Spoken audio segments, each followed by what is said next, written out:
Sir, আমি আপনাকেই phone করতে যাচ্ছিলাম। তোমার আর কতক্ষণ লাগবে? আপনি এটা ধরে নিতে পারেন গন্তব্যে আমরা পৌঁছে গেছি। বলছো লোকের কাছাকাছি দেখতে পাচ্ছ? হ্যাঁ, দেখতে পাচ্ছি তো। Tendering and estimating department.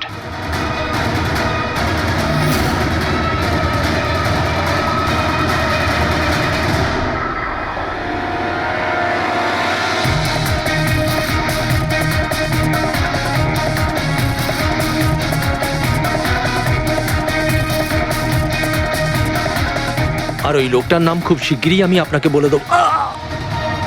Hello Rohan, hello hello Rohan.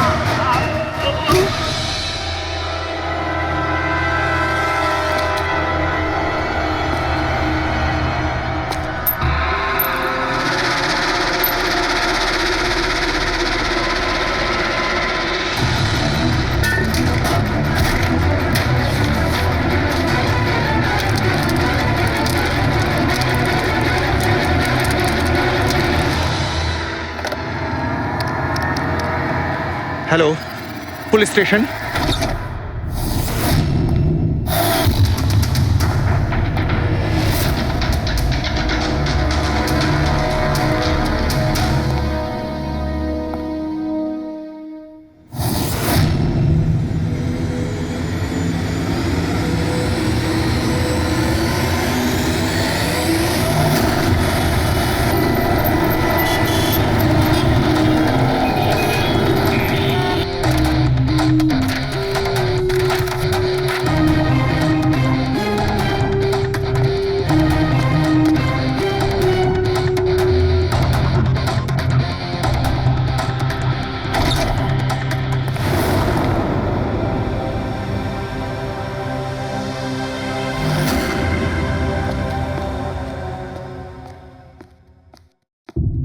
Good afternoon, Dr. Saluke. Good afternoon. Please, sorry, don't mind. আসলে যখনই কোনো নিরপরাধ লোকের খুন দেখি না, তখনই গুড আফটারনুন, গুড মর্নিং এর উপর বিশ্বাসই চলে তাই তো যায়। ডক্টর। ডক্টর কোনো পোক্ত প্রমাণ পেলেন? আপাতত এই ল্যাপটপের চার্জারটা তার, এটা দিয়েই শ্বাসরোধ করা হয়েছে এর। আর এর মৃত্যুর সময় হচ্ছে সকাল 9টা থেকে 9:30টার মধ্যে। আর হ্যাঁ, লাশের পাশে এই মোবাইলটা পাওয়া গেছে। হয়তো এটা আমাদের কোনো সাহায্য করবে। আর ওই বাকি প্রমাণগুলো যার ব্যাপারে ইন্সপেক্টর সমীর বলছিলেন? স্যার, স্যার রোহনের ডায়েরি এই দেখুন, পুরোটাই পুড়ে গেছে, ছাই হয়ে গেছে। তবে এই ডায়েরিটার সঙ্গে অনেক ডকুমেন্টসও ছিল, সেগুলোও পুড়ে গেছে। বুঝতেই পারছি না যে ওই ডকুমেন্টস এমন কি ছিল। নিশ্চয়ই এর মধ্যে এমন কিছু ছিল যার জন্য ওই খুনি প্রবলেমে পড়তো, তাই প্রমাণ জ্বালিয়ে দিয়েছে আর এই রোহনকেও মেরে দিয়েছে। স্যার, হ্যাঁ, এই হার্ড ডিস্কটা আমি এখানেই পেয়েছিলাম, ক্রাইম সিনে। আমি এটা একজন কম্পিউটার এক্সপার্টকে দেখিয়েছি। পুরোপুরি নষ্ট হয়ে গেছে, ডেটা রিকভার করা সম্ভবই নয়। খুনি প্রত্যেকটা প্রমাণকে খারাপ করে দিয়েছে। কোনো ব্যাপার না, কোথাও না কোথাও কিছু না কিছু প্রমাণ নিশ্চয়ই পাবো। পুরবি, স্যার। এই রোহনের ব্যাকগ্রাউন্ড চেক করেছো? হ্যাঁ স্যার, পুরো নাম রোহন কুমার। এ পুনেতে থাকে, এখানে মুম্বাইতে চাকরি করছিল, একাই থাকতো। আর এখানেই এই বাড়ি থেকেই কাজ করছিল। কি কাজ কি করতো? গোয়েন্দা ছিল। বড় বড় কোম্পানিতে যে লাখ লাখ টাকা জালিয়াতি হয় সেগুলোর তদন্ত করত। তাহলে তো অনেক শত্রুই আছে এই রোহনের। হ্যাঁ দয়া, আর ওই অনেকগুলো শত্রুর থেকে আসল খুনিটা কে সেটা হয়তো তোমাকে এইটা বলবে। কি এটা ডক্টর? এটা চুম্বক। চুম্বক? এর মধ্যে একজন দৌড়বীরের ছবিও আছে, কিন্তু এই চুম্বক রোহনের বডির মধ্যে কি করছিল? আমার মনে হচ্ছে হয়তো এটা খুনির হবে। ওর পকেটে ছিল, এদিক ওদিক করতে গিয়ে হয়তো এটা পড়ে গেছে। তাহলে তো এটা আঙুলের ছাপ থাকবে? না, একটাও নেই। একটাও নেই।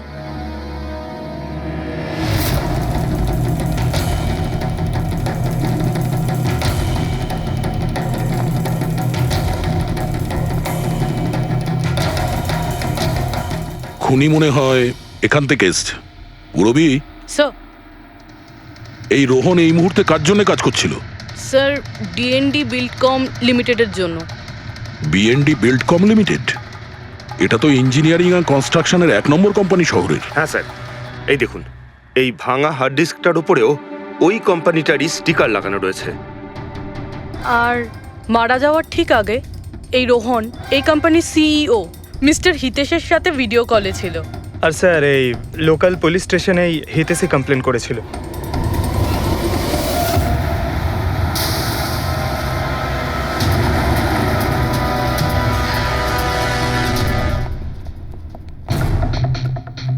এটা কি এত বড় অফিসে শুধুমাত্র একজনই লোক ছিল নাকি? মনে হচ্ছে স্যার ইন্ডিয়ার ম্যাচ দেখার জন্য সবাই বাড়ি চলে গেছে। আচ্ছা, আজকে ইন্ডিয়ার ম্যাচ আছে? স্কোরটা কি হলো? কোহলি সেঞ্চুরি করতে যাচ্ছে। কি বলছেন স্যার? আপনি কি করে জানলেন? বাইরে ওয়াচম্যান কমেন্ট্রি শুনছিল। ও। ইনভেস্টিগেশন করতে এসেছি, চোখ কান খোলা রাখতে হবে। স্যার, হিতেশের cabin. Mister Hitesh, hi, CID. Please বসুন। আমি আপনাদেরই অপেক্ষায় ছিলাম। শুরু থেকে বলুন সবকিছু। 6 মাস আগে আমি রোহনকে কাজে রাখি। গত 5 বছর ধরে আমাদের কোম্পানিতে যে লোকসান হচ্ছে তা আগে কখনো হয়নি। কি ধরনের ক্ষতি? লোকসানের লিস্ট তো বলে শেষ করা যাবে না। যে টেন্ডারগুলো আমাদের কোম্পানির পাওয়া উচিত ছিল সেগুলো হাত থেকে বেরিয়ে যাচ্ছিল। এই দেখুন, 1100 কোটির রিফাইন্ডিং কন্ট্রাক্ট, 37 কোটির রেলওয়ে কন্ট্রাক্ট, আর 800 কোটির পাওয়ার ট্রান্সমিশন কন্ট্রাক্ট।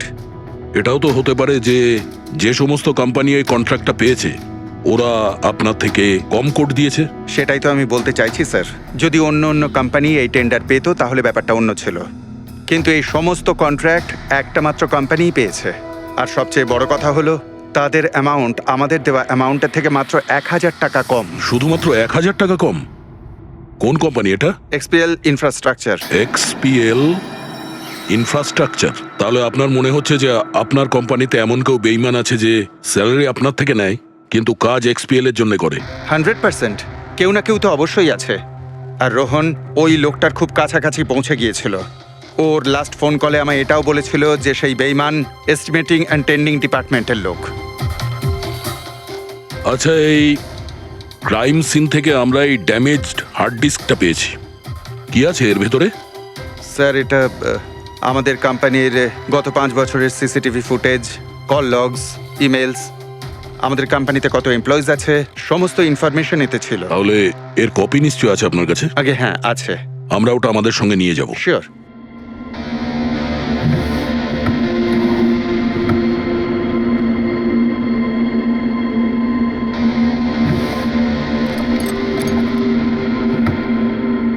হয়তো হার্ড ডিস্কটা চুরি হয়ে গেছে। আমি এখানেই রেখেছিলাম হার্ড ডিস্কটা। কি? আপনার কেবিনের ভেতর থেকে কোনো জিনিস কি করে চুরি হয়? হয়তো আমার অনুপস্থিতিতে কেউ এসেছিল আর এখান থেকে। কিন্তু আপনার অফিসে সিসিটিভি ক্যামেরা লাগানো নেই কেন? কখনো দরকারই পড়েনি স্যার। প্রয়োজন বলে আসে না, এখন পড়লো তো প্রয়োজন। Sorry sir. আর হ্যাঁ মিস্টার হিতেশ, আপনার কোম্পানিতে যত এস্টিমেটিং আর টেন্ডারিং ডিপার্টমেন্ট আছে, যত লোক আছে, আমরা তাদের সঙ্গে কথা বলবো। স্যার, আজকে ওই ডিপার্টমেন্টের কোনো এমপ্লয়ি কাজে আসেনি। কেন? সবাইকে ছুটিতে গেছে? আসলে ওরা প্রত্যেকেই ম্যারাথন রেসে পার্টিসিপেট করতে গেছে, যেটা সকাল 7টা থেকে 11টার মধ্যে হবে। কি? সবাই ওই ম্যারাথন রেসে দৌড়তে গেছে? হঠাৎ করে সবাই এরকম রানার হওয়ার স্বপ্ন দেখছে কেন? আসলে আমাদের কোম্পানি এই ম্যারাথন রেসটা স্পন্সর করছে, তাই আমাদের এমপ্লয়ীদের এটা বাধ্যতামূলক ছিল ওখানে পার্টিসিপেট করা। শুধু তারাই পারবে না যাদের হাঁটুতে বা অন্য কোনো সমস্যা আছে। তো আপনারও সমস্যা আছে হাঁটুতে? হ্যাঁ। আচ্ছা আচ্ছা, এই ডিপার্টমেন্টে কতজন কাজ করে? 10 জন। আর এই 10 জনই ম্যারাথন রেসে গেছে?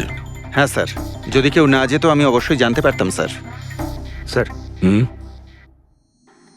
যদি পুরো ডিপার্টমেন্টের সবাই ম্যারাথনে দৌড়চ্ছিল যখন রোহনের খুন হয়েছিল, তাহলে খুনটা করলো কে? হতে পারে ওই কন্ট্রাক্ট কিলার। 1 মিনিট। মিস্টার হিতেশ, আপনার কাছে এই ম্যারাথন রেসের কোনো ব্রোশিয়া, কোনো লেটার আছে? ইয়েস স্যার, আমি আনছি। কি হলো স্যার? চুম্বকে ওই দৌড়ানোর লোকটা, ম্যারাথন রেস, এক্ষুনি জানতে পারবো। এই নিন স্যার।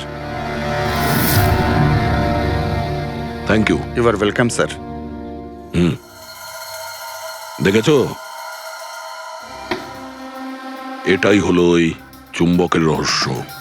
যেটা ক্রাইম সিনে পাওয়া গেছে সেটা ম্যারাথন রেসে। মানে স্যার, ও ম্যারাথন রেসে দৌড়চ্ছিল, রোহনকে খুন করার জন্য ও রেস ছেড়ে দিয়ে ওর বাড়ি চলে যায়। মনে তো হচ্ছে এইরকমই।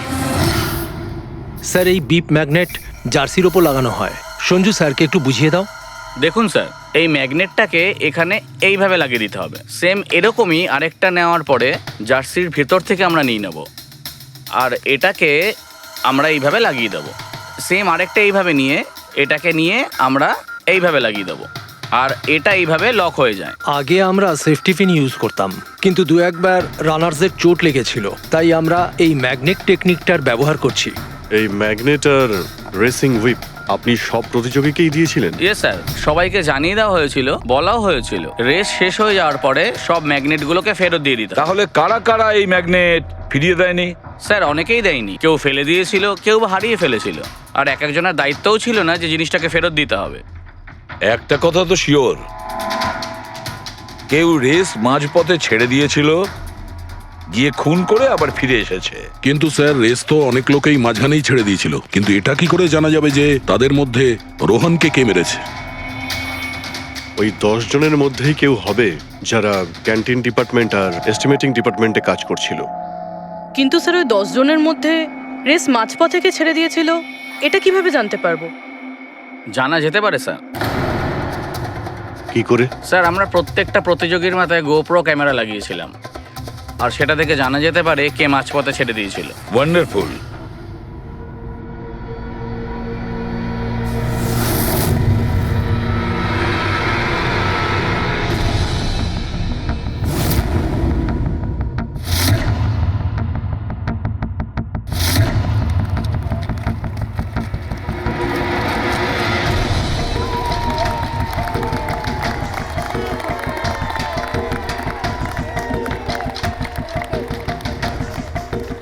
নবীন, এই রিশটা তোকেই জিততে হবে।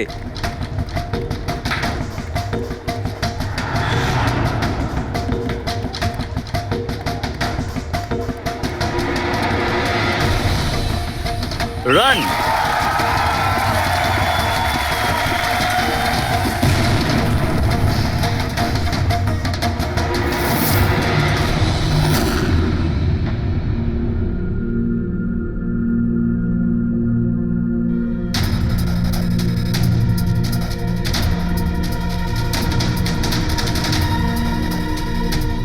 এই 4টে স্ক্রিন, এগুলো ব্ল্যাঙ্ক কেন? জানি না স্যার, আমরা তো সব ক্যামেরা চালু করে এদের দিয়েছিলাম। হয়তো ভুল করে এই 4 জন ক্যামেরা অফ করে ফেলেছিল। ভুল করে করেছে নাকি ইচ্ছে করে?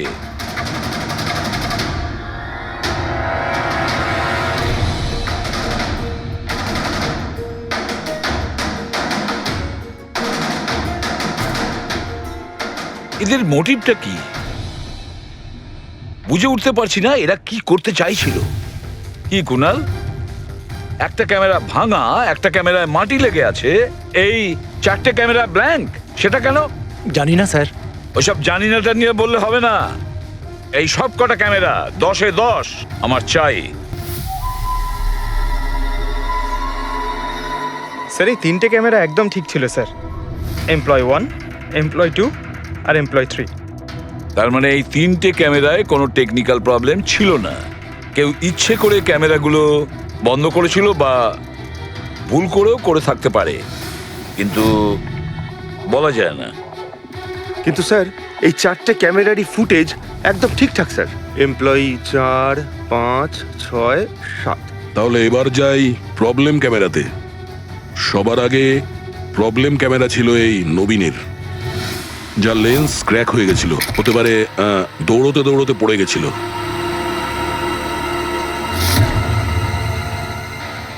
হ্যাঁ, আর স্যার, দ্বিতীয় প্রবলেমের ক্যামেরা, মুক্তিরটা, যে রেসের মাঝখানে দাঁড়িয়ে নিজের জুতোর ফিতে বাজছিল। হ্যাঁ, তারপরে ফিতে বাঁধার পরে ওই হাতটাই নিজের লেন্সে লাগায়, আর লেন্সে সমস্ত পিকচারটাই ঝাপসা হয়ে যায়। কিন্তু স্যার, এই মাটি ইচ্ছে করে লাগিয়েছে নাকি ভুল করে?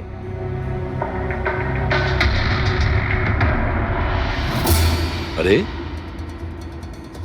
10টা লোকের তো 10টা গোপ্রো ক্যামেরা থাকা উচিত, এখানে তো দেখছি 9টা। গৌরবের ক্যামেরাটা কি হলো, সেটা কোথায়? স্যার ওই ক্যামেরাটা হারিয়ে গেছে, গৌরব ওটা ফেরত দেয়নি। তাহলে স্যার এই গৌরবই খুনি, ওকে ধরে ফেলা উচিত। না পঙ্কজ, এইভাবে হয় না। হতে পারে গৌরব ক্যামেরাটা ফেরত দিতে ভুলে গেছে। আমাদের এটা ভাবতে হবে যে খুনি এই সময়টাই কেন বেছে নিল ম্যারাথন রেসের টাইমে খুন করার জন্য। ও তো চাইলে যে কোনো সময় খুন করতে পারতো, যে কোনো জায়গায় পারতো। হ্যাঁ, অ্যালিবাইয়ের জন্য স্যার, যাতে ধরা পড়লে খুনি বলতে পারে যে রোহনকে খুনের সময় ও তো ম্যারাথনে পার্টিসিপেট করেছিল।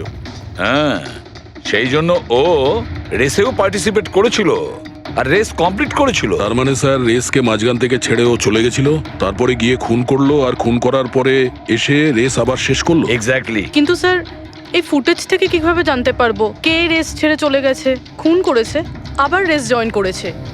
স্যার এই ব্যাপারটা আপনি টাইমিং চিপ থেকে জানতে পারবেন। টাইমিং চিপটা আবার কি? আজকাল ম্যারাথন রেসে বিজেতা কে জানার জন্য RFIDর ব্যবহার করা হয়। RFID মানে রেডিও ফ্রিকোয়েন্সি আইডেন্টিফিকেশন। আগে হ্যাঁ, ও, এই টেকনিক থেকে একটা জিনিস জানা যেতে পারে যে একজন রানারের প্রত্যেকটা ল্যাব কমপ্লিট করতে কত সময় লেগেছে। RFID, radio frequency identification. Sir এটাই হলো চিপ, আর এটা রেসের ম্যাট, আর এটাই RFID টেকনিকে চলে। দেখুন স্যার।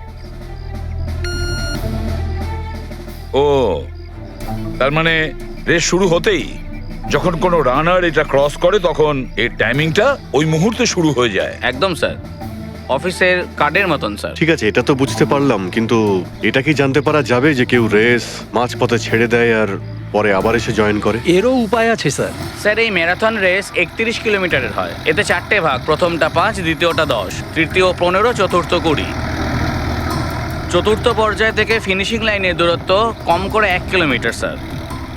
তার মানে সব মিলিয়ে 6টা প্যাড, স্টার্টিং লাইনের প্রথম প্যাড আর ফিনিশিং লাইনের 6 নম্বর প্যাড, মাঝখানে 4টে থাকছে, 4টে ধাপ, 4টে প্যাড। যখন কোনো প্রতিযোগীর পা ওই প্যাডের মধ্যে পড়ে তখন আমরা বুঝতে পারি ওই রানার কত টাইমটা নিয়েছে। তাহলে কে রেস মাঝপথে ছেড়েছিল আর কে ছেড়ে যায়নি এটা জানা গেলে এটাও জানা যাবে যে একটা ধাপ থেকে আরেকটা ধাপে যাওয়ার সময় কোন রানারের সব থেকে বেশি সময় লেগেছিল। সবকটারই টাইমিংটা চেক করতে হবে। জানা তো যাবে সে কে যে মাঝপথে রেস ছেড়ে আবার জয়েন করেছে। পুরবি,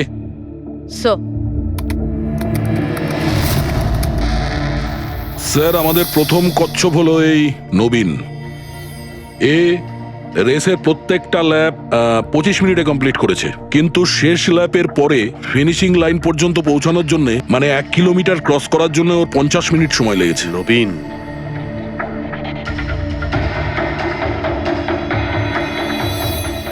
আর স্যার এই মুক্তি, এর টাইম তো রেকর্ডই হয়নি। 15 থেকে 20 কিলোমিটারের মাঝের ধাপ। তাহলে এ হলো দ্বিতীয় সাসপেক্ট।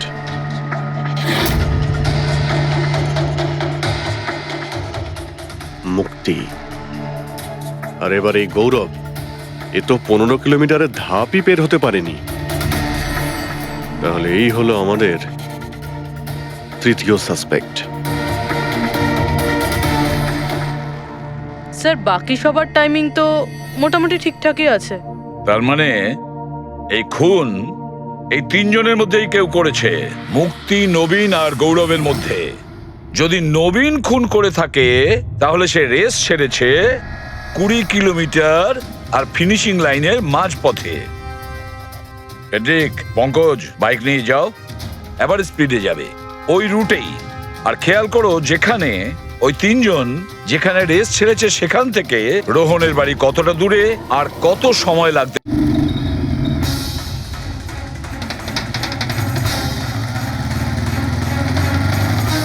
পনেরো কিলোমিটারের মাঠ থেকে আসছি স্যার, এটা 10 কিলোমিটার। হ্যাঁ, মুক্তি বোধহয় এখানেই কোথাও দাঁড়িয়েছিল, 10 আর 15 কিলোমিটারের মার্কের মাঝখানে। এই আমি স্টপ ওয়াচটা অন করলাম আর আমি চললাম রোহনের বাড়ি। থাম পঙ্কজ, এই রাস্তাটা দিয়ে। এই রাস্তা দিয়ে? হ্যাঁ, এই রাস্তাটা। চলুন। আরে আস্তে চালা না। হ্যাঁ।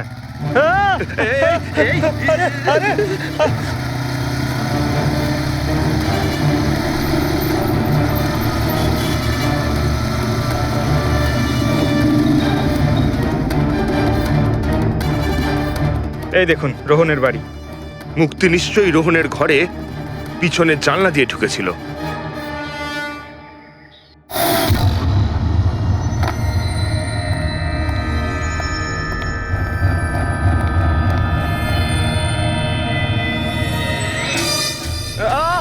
আরে অ্যাক্টিং করতে বলেছিলাম। থাম। মুক্তি রোহনকে খুন করার পর হয়তো সমস্ত তথ্য প্রমাণ পুড়িয়ে আবার দৌড়ে ফিরে গিয়েছিল ম্যারাথন শেষ করতে। চল আমরা আবার যাব সেই ম্যারাথনের ওখানেই, 20 কিলোমিটারের মার্কটার কাছে।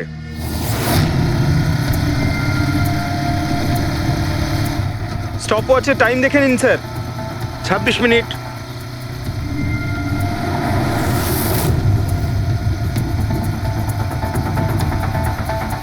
বাহ, আরে ব্যাস ব্যাস ব্যাস।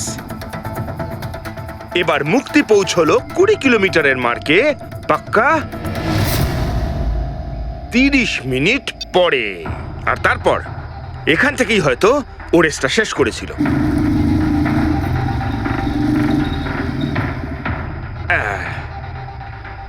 এবার শোন, গৌরব যদি খুন করে থাকে তাহলে ও রেসটা এখানেই ছেড়েছিল, 10 আর 15 কিলোমিটার মার্কের মাঝামাঝি। এই আমি স্টপ ওয়াচ অন করলাম। এবার যাব আমরা রোহনের বাড়ি। চলো। চল।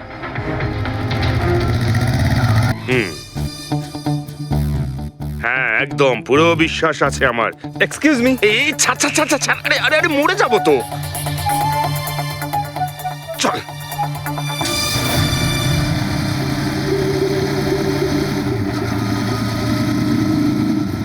ব্যাস।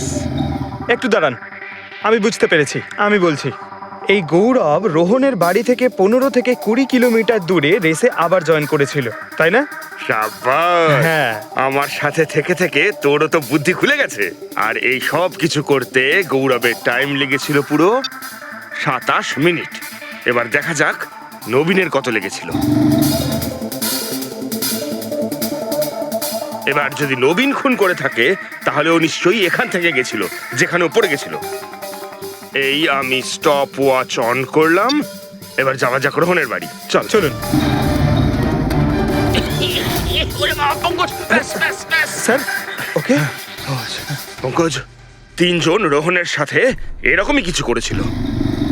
ব্যাস। রোহনকে খুন করে নবীন এইখানে এসে পৌঁছেছিল ফিনিশিং লাইনের সামনে, যেখানে ও ক্যামেরাটা দ্বিতীয়বারের জন্য সরিয়েছিল। আর এই সব কিছু করতে ওর লেগেছিল হয়তো 48 মিনিট। স্যার, হ্যাঁ জানতে পেরেছি 3 জনের কত সময় লেগেছিল। আচ্ছা, তাহলে বলো মুক্তির কত সময় লেগেছিল? মুক্তির লেগেছিল 30 মিনিট। আর টাইমিং চিপ অনুযায়ী 39 মিনিট লেট ছিল। আর গৌরব? গৌরবের 27 মিনিট। আরও ম্যারাথন রেস থেকে নিখোঁজ ছিল 24 মিনিটের জন্য। নবীনের লেগেছিল 48 মিনিট রোহনের বাড়ি গিয়ে ওকে খুন করে ফিরে আসতে। আর টাইমিং চিপ অনুযায়ী এই নবীন 50 মিনিট লেট ছিল। হ্যাঁ, আমাদের খুনি এই 3 জনের মধ্যেই কেউ হবে, নবীন, গৌরব আর মুক্তির মধ্যে। মিস্টার নবীন, একটা কথা বলুন। এই রেসে আপনি প্রত্যেকটা ল্যাপ 25 মিনিটে কমপ্লিট করেছেন, কিন্তু ফিনিশিং লাইনের আগে ওই 1 কিলোমিটার যেতে আপনার 50 মিনিট সময় লেগেছিল। কেন? স্যার, ওই 20 কিলোমিটার পুরো করার পর আমি নিচে পড়ে গেছিলাম। আর স্যার, ওই আমার পায়ে চোট লেগেছিল আর ক্যামেরাটাও ভেঙে যায়। স্যার, লাস্টের 1 কিলোমিটার আমি কতটা কষ্টে পুরো করেছি স্যার আমিই জানি সেটা। এই আঘাতটা কোথায় লেগেছে আপনার? স্যার, এইখানে দেখুন স্যার। পট্টিটা খোলো। হ্যাঁ, এইটা।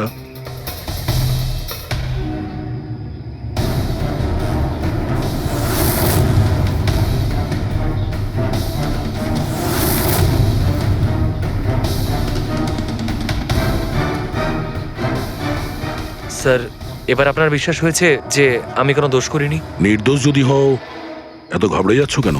ঘাম হচ্ছে, অনেকটা নার্ভাস লাগছো তুমি, হ্যাঁ? মাটি কেন লাগিয়েছিলে ক্যামেরাতে? জানি না, ভুল করে লেগে গিয়েছিল। ভুল করে? 15 থেকে 20 কিলোমিটার ধাপও ভুল করে ছেড়ে দিয়েছিলে নাকি? আমি তো কোনো ধাপই ছাড়িনি, সমস্ত ধাপই পুরো করেছি। কিন্তু টাইমিং চিপ তো অন্য গল্প বলছে। টাইমিং চিপ খারাপও তো হতে পারে। আপনি একজন মেশিনের উপর বিশ্বাস করবেন নাকি একজন জীবন্ত মানুষের উপর? আচ্ছা, তোমার গোপ্রো ক্যামেরাটা কোথায় গেল? তুমি তো ওদের ওটা ফেরত দাওনি। ওটা তো হারিয়ে গেছে স্যার। হারিয়ে গেছে? কি করে হারিয়ে গেল ভাই? জানি না স্যার, ওই রেসের মাঝখানে হঠাৎ করে দেখলাম ক্যামেরাটা ছিলই না, জানি না কোথায় পড়ে গেছে। আচ্ছা, আর ওই 15 কিলোমিটারের ধাপটাও কি হারিয়ে গিয়েছিল? ওটাকে তো পার করনি তুমি। স্যার আমি পুরো রেস কমপ্লিট করেছি। মিথ্যে কথা বলবে না। রেসের মাঝে কোথায় গিয়েছিলে? কোথাও যায়নি স্যার, আমি তো পুরো রেস কমপ্লিট করেছি, কোথাও যায়নি স্যার। আচ্ছা, স্যার মনে হচ্ছে নবীনই, কারণ আমি যখন ওকে জিজ্ঞাসাবাদ করছিলাম তখন ওর মুখ একদম ফ্যাকাশে হয়ে গেছিল, হাত পা কাঁপছিল ওর। এই গৌরবও কম নয়। ও বললো জানি না কি করে ক্যামেরাটা হারিয়ে গেছে। আরে এত বড় একটা ক্যামেরা পড়ে গেলে সেটা কেউ জানতে পারবে না স্যার। বস, তোমার কথাটা ঠিকই, কিন্তু নবীনের একটু আঘাত লেগেছে না? হ্যাঁ স্যার, আঘাত তো ওর লেগেছে। স্যার আমার মনে হচ্ছে ও মিথ্যে কথা বলছে। স্যার আমার মনে হচ্ছে মুক্তি মিথ্যে বলছে। ও জেনে শুনেই ক্যামেরায় মাটি লাগিয়েছিল, কারণ নিশ্চয়ই এমন কিছু আছে যেটা ও আমাদের থেকে লুকোতে চাইছে। হ্যাঁ, এটাও হতে পারে, কারণ ক্যামেরায় যদি ভুল করে মাটি লেগে যেত তাহলে আরো সবার ক্যামেরাতে লাগতে পারতো ভুল করে। গোলমাল আছে, এই তিনজনের মধ্যে কোনো না কোনো গোলমাল তো নিশ্চয়ই আছে। খুনি এই তিনজনের মধ্যেই কেউ একজন। নবীন, আমাকে ওই জায়গাটা দেখাও যেখানে তুমি এক্স্যাক্টলি পড়েছিলে, কিভাবে পড়েছিলে। আসুন স্যার। কিন্তু স্যার আমার পায়ে খুব ব্যথা আছে, আপনি একটু সাহায্য হ্যাঁ, করবেন হ্যাঁ, আমাকে? নিশ্চয়ই নিশ্চয়ই, এসো।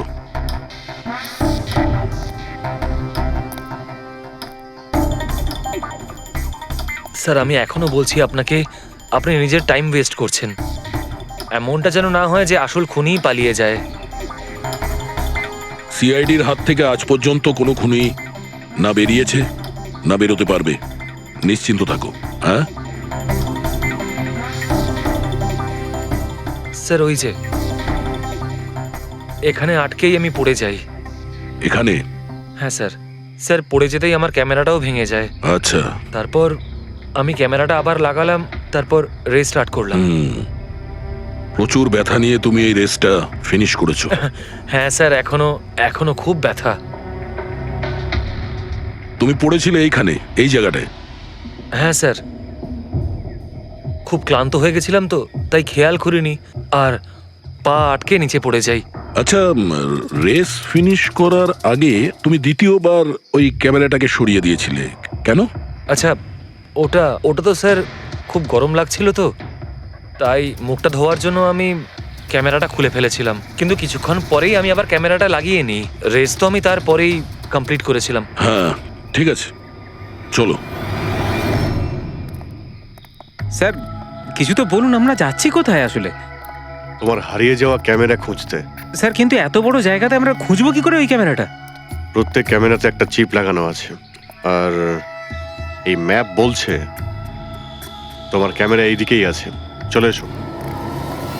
ম্যাম, আমি সত্যি কথাই বলছি। সত্যি তো এটাই, তুমি 10-15 কিলোমিটারের মাঝে রেস ছেড়ে দিয়েছিলে, আর তারপরে রোহনকে মেরে দিয়ে এখানে চলে এলে, এই 20 কিলোমিটারের মার্কে চলে এলে। কারণ তুমি তো জানতে এখান থেকে তোমাকে কোনো খেলোয়াড় দেখতে পাবে না।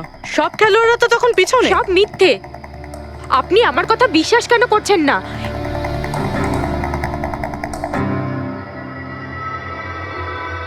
কি কি খুঁজছো? আমি কিছু তো না। কিছু আছে ওখানে? না, কিছু না। আচ্ছা, ওই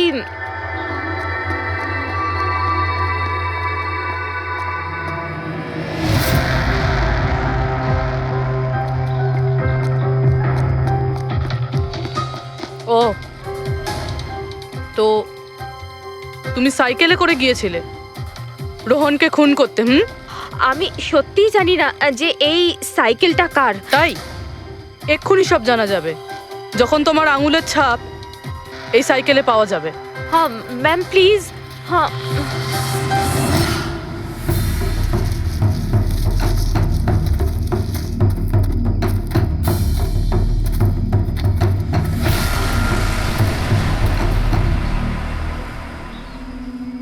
এই হলো ক্যামেরা। এটাকে পুরো ভেঙে ফেলেছো? হ্যাঁ, আমি ভাঙিনি স্যার। দুটো ক্যামেরা।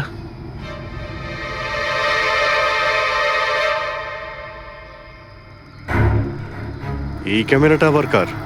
স্যার স্যার সরি, আমি আপনাকে মিথ্যে বলেছি স্যার, কিন্তু আমি আপনাকে সব সত্যি কথা বলে দিচ্ছি স্যার। বলো, তাহলে সত্যি বলার মুড হয়েছে তোমার? বলো।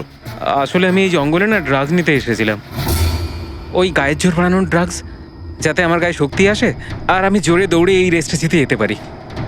সেই জন্যই আমি ক্যামেরাটা ভেঙে দিয়েছিলাম। খুব ভালো মজা করো তুমি। জোরে দৌড়ানো ড্রাগ নিয়েছিলে ম্যারাথনে, যেখানে অনেকক্ষণ দৌড়তে হয় আস্তে আস্তে, সেখানে জোরে দৌড়ানো ড্রাগের দরকার ছিল। মজা করছো? হ্যাঁ, এটা কার ক্যামেরা? আমি জানি না স্যার। কোনো ব্যাপার না, সব জানতে পেরে যাব। আমি অপরাধ করেছি, কিন্তু ওটা নয় যেটা আপনি ভাবছেন। আমি রোহনকে মারিনি। আমার দোষ শুধু এটুকুই যে আমি রেসটা জেতার জন্য একটু চালাকি করেছিলাম। বুঝলাম না, কি করেছো তুমি?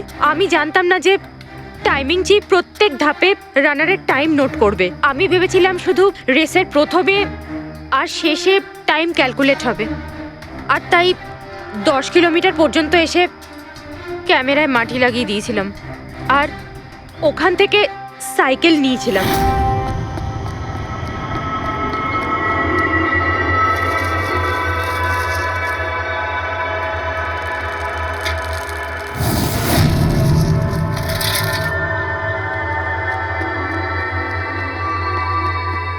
কিন্তু রেস শেষ হতেই সিআইডি ওখানে চলে এলো, আর আমি ওখান থেকে সাইকেলটা সরানোর সুযোগই পাইনি। এত কিছু করেছো শুধু একটা রেস জেতার জন্য? আসলে অফিসে বেট ধরা হয়েছিল যে আমাদের ডিপার্টমেন্টে যে রেসটা জিতবে তাকে সবাই কন্ট্রিবিউট করে 5 লাখ টাকা দেবে। আমার টাকার খুব দরকার ছিল, তাই আমি। এটা দীপ্তির ক্যামেরা। এই দুটো ক্যামেরা তোমরা কেন ভেঙেছিলে?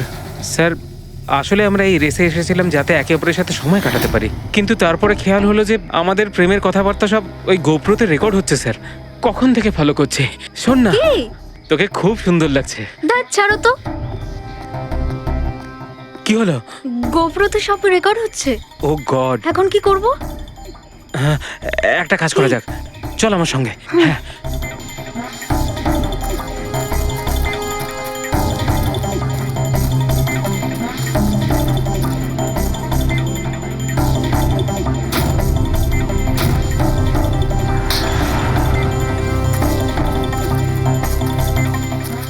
আরে তোমরা তো অদ্ভুত কাজ করেছো। আরে এতে তো কোনো সাউন্ড রেকর্ডই হয় না। তোমরা তো বোকার মতো কাজ করেছিলে। হয়তো কে দুটো ক্যামেরা ভেঙে দিয়েছো। কি স্যার, এতে কিছু রেকর্ড হয়নি? স্যার নবীন তো আমাকে ওই জায়গাটা দেখিয়েছে যেখানে ও পড়েছিল, কিন্তু কেন জানি না আমার মনে হচ্ছে যে ও মিথ্যে কথাই বলছে। আরে মুক্তি, স্যার মুক্তি বলেছে যে ও সাইকেলের ব্যবহার করেছে রেস জেতার জন্য। স্যার হতে পারে ও মিথ্যে কথা বলছে আর রোহনকে খুন ওই করেছে। আর গৌরব আর দীপ্তি, ওদের লাভ স্টোরির কি হলো? কতটা সত্যি? হ্যাঁ, ওরা সত্যি কথাই বলছে। ফোন রেকর্ডে দেখাচ্ছে দীপ্তি আর গৌরব প্রতিদিন 3-4 ঘন্টা করে নিজেদের মধ্যে কথা বলতো স্যার। একটা কাজ করি আমরা, আবার ম্যারাথন রেসের ফিনিশিং ভিডিওটা দেখি।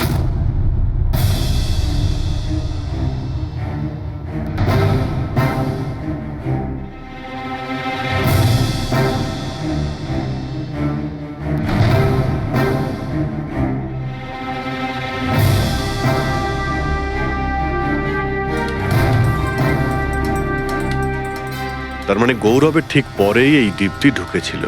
দুজনে একসঙ্গেই ছিল। মনে হচ্ছে স্যার দুজনেই এই কাণ্ড করেছে। এক মিনিট অভিজিৎ, দয়া, এই ফুটেজটা দেখো। এই যে এই হলো সেই খুনি।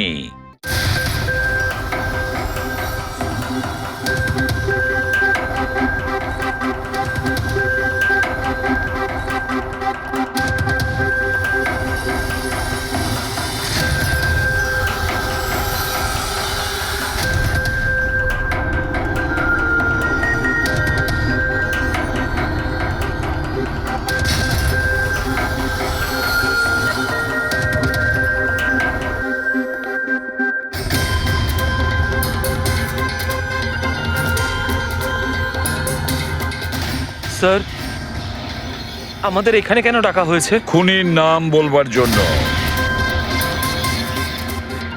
স্যার সত্যি খুনি ধরা পড়েছে? তাহলে তাহলে বলুন না স্যার, কে খুনি? আরে বলবো, একটু ধৈর্য ধরো। মুক্তি, 5 লাখ টাকার জন্য তুমি বেইমানি করেছো। 5 লাখ টাকার জন্য। আর গৌরব, তুমি হ্যাঁ? তুমি তো তোমার ভালোবাসা লুকোনোর জন্য বেইমানি করেছো। আর নবীন, তুমি চলো তোমাকে আবার দেখাচ্ছি, রেসের একটা পার্ট দেখাচ্ছি। খুব ভালো করে দেখো আর বলো কোথায় ভুল আছে, বলো।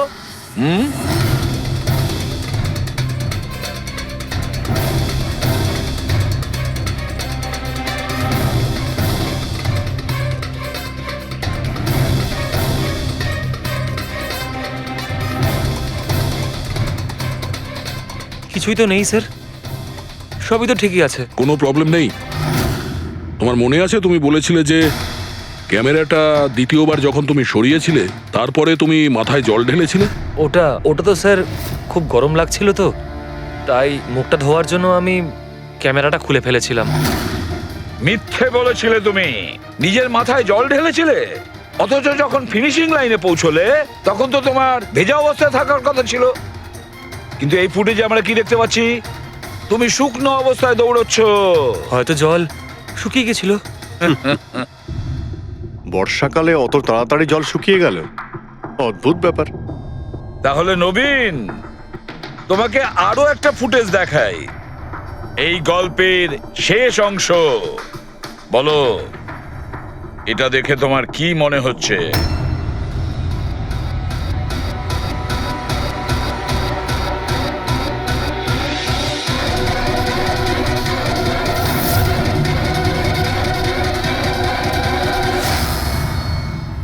কি নবীন, এই ফুটেজে তোমার মুখটা কেমন চেঞ্জ লাগছে না?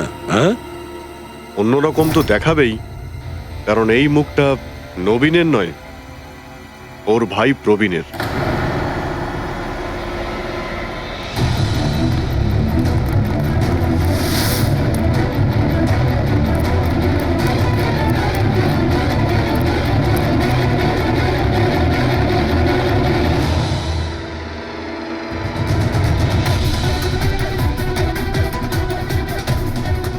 খুব বড় প্ল্যান বানিয়েছিলে তুমি, দারুণ মাথা খাটিয়েছিলে তুমি। প্রথমে 3টে এমপ্লয়ির ক্যামেরা বন্ধ করে দিয়েছিলে,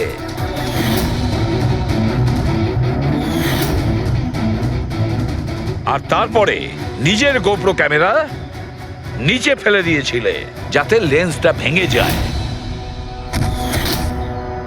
আর তারপর নবীন নিজের ক্যামেরাটাকে খুলে পরিয়ে দিল নিজের ভাইকে, মানে প্রবীণকে।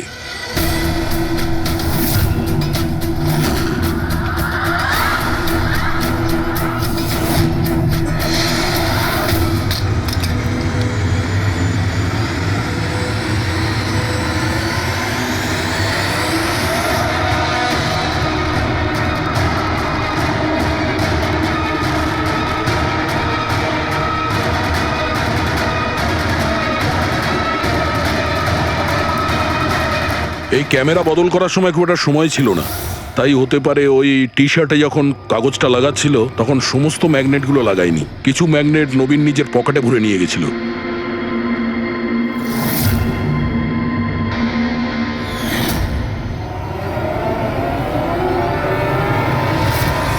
নবীন রেস ছেড়ে বেরিয়ে যায় রেইনকোট পরে, আর পৌঁছে যায় রোহনকে খুন করার জন্য। কিন্তু ও কি করে জানবে যে রোহনকে মারার সময় ম্যারাথন রেসের ওই ম্যাগনেটই ওকে ফাঁসিয়ে দেবে?